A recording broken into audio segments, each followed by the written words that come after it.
Hey guys, FunnyGuyTimmy here for another video for you guys. Hopefully this one's going to be a little short. I wanted to talk about something that people have been bringing up a lot, and I think I recorded this video before, but I don't remember uploading it and I couldn't find it. So I'm going to do it all over again if I have done it before. But I want to talk about something that people have been bringing up kind of frequently, especially this year. And it was something that I was aware of. It was something that I've noticed, but it wasn't really something that I was really prepared to take on and tackle. And it's also something that I didn't think was that big a deal until that many people brought it up. But it was something that I was aware of. And that was the issue that I had, and I say had, and I'll get to that in a second, in a lot of my other videos. If you watch a lot of my older videos, you'll see the problem, especially when I started doing more vlog-style talking heads, where it's literally me unedited, going off the cuff, maybe talking about a microphone or just giving you guys information.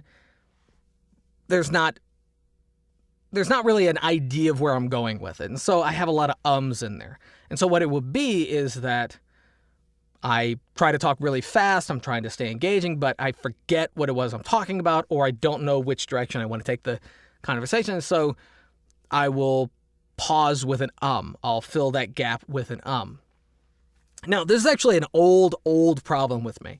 I used to actually not talk at all. I used to not communicate with anybody. When I was a kid, I was very, very shy. Pretty much the only time I would talk is if I was on stage or doing puppeteering or clowning or whatever, acting on stage. If I was in front of an audience, I could talk, but if it was one-on-one, I couldn't talk.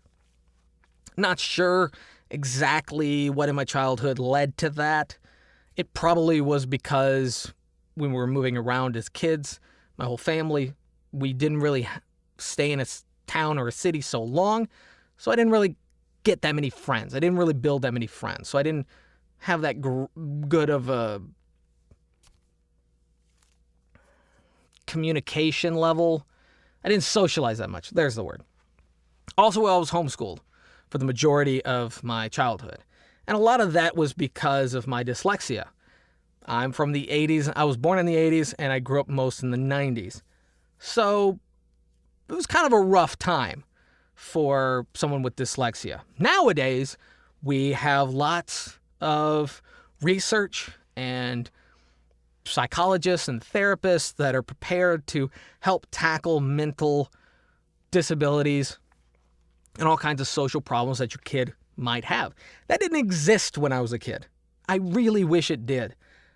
What would happen is, and this was in California, when I lived in California, and I was going to public school, because we lived, I think there was one place that we lived for like the longest period, and they found out I was dyslexic, so I got put in the special needs group.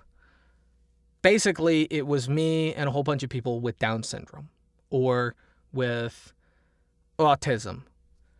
And that's not the best place to put someone with dyslexia because it's a completely different problem. It's not a social problem.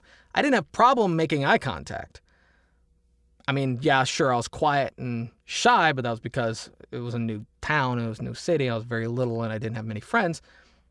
But my issue was I needed someone to help me work through words and work through the problem that I was having, which only really in my 30s have I actually been taking dyslexia seriously and actually been finding people to help me work through that issue, which is rough, but it's not impossible. I'm probably never going to get to the point where I'll be able to read off a teleprompter, so I should probably never run for any kind of office. But it's easier now because I can read scripts a whole lot faster. So it's not as big of a deal as it used to be. So that kind of lack of true social interaction is what led towards my having this problem. I could think really fast, but my mouth couldn't keep up.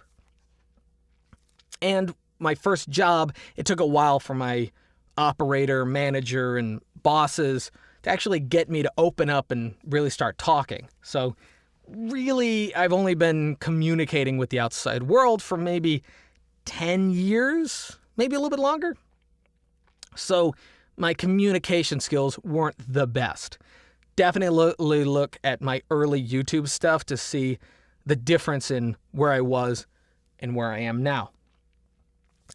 But since the comments started coming in on a lot of my videos talking about my problem, I had already been talking to some people and already seeking out self-help books and audiobooks and coaching on my problem. So it was something that I was already aware of before people started saying it, but since people started really bringing it up, I was like, well, this is really starting to affect my YouTube. It's starting to bug a lot of people. So I have been working on it, and during this entire video, I've basically got it under control. It's nothing like a tic. It's not like OCD, where I have to touch a door handle a couple times before opening it.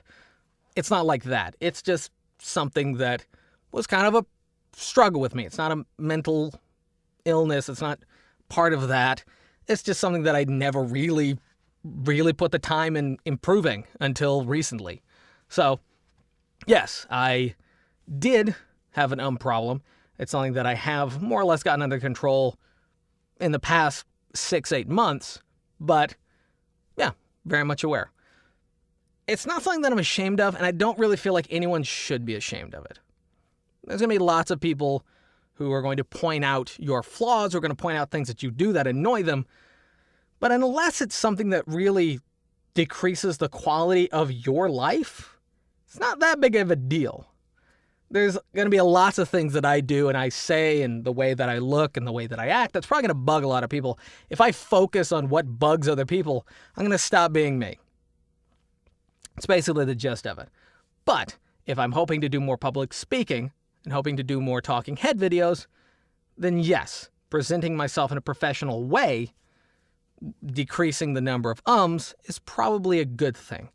Especially if I'm going to be doing coaching or doing on-stage motivational speaking, that's probably a good idea if I kind of take care of that. Because it's like editing out your breaths or mouth noise in voiceover. You want it to be professional. You want it to motivate people and not distract them. So that's how I see it. So it's just a little video for you guys. Just kind of telling you guys where I am with that. So anyway, if you have any questions, leave them down in the comment section below. If you like the video, give it a thumbs up. If you didn't, give it a thumbs down, but you probably already have done that already. If you're new to this channel, give it a subscribe clicky click. Don't forget the bell, because apparently that's important now. I mean, you used to just be able to subscribe. Now you gotta I want to subscribe, and I want to be notified. So anyway, thank you guys for watching, and until next time, peace.